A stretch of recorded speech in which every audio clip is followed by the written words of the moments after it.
Alert Filipino seniors and families, may good news. Ano ito ating alamin?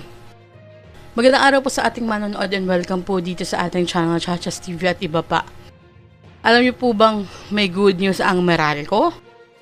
Dahil may refund na 0.59 pesos kada kilowatt hour para sa residential customers ng Meralco ngayong August.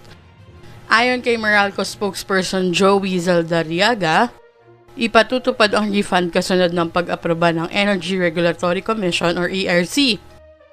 Bakit may refund? Inaasahan ng Meralco na sapat ang refund para makatulong na mabalanse ang ilang pagtaas ng singil ngayong August. Kabilang dito, ang mga mataas na presyo sa reserve market na sinisingil ng National Grid Corporation of the Philippines or NGCP, pagtaas ng fit-all at collection ng ilang pass-through under recoveries na inaprobahan ng ERC. Posibleng may ginhawa sa electric bill. May isa pang magandang senyales ayon sa Independent Electricity Market Operator of the Philippines or IEMOP. Bumaba ang wholesale electricity prices noong July dahil sa mas malamig na panahon at mas mababang demand sa kuryente, para maibsan ang epekto ng ibang dagdag singil sa August bill. Pero magkano talaga ang magiging final rate?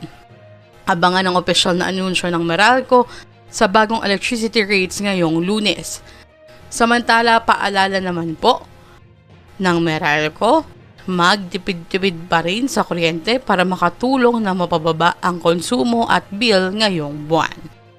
Ano po ang inyong reaksyon dito? I-comment na sa baba. Hanggang dito lamang po muna.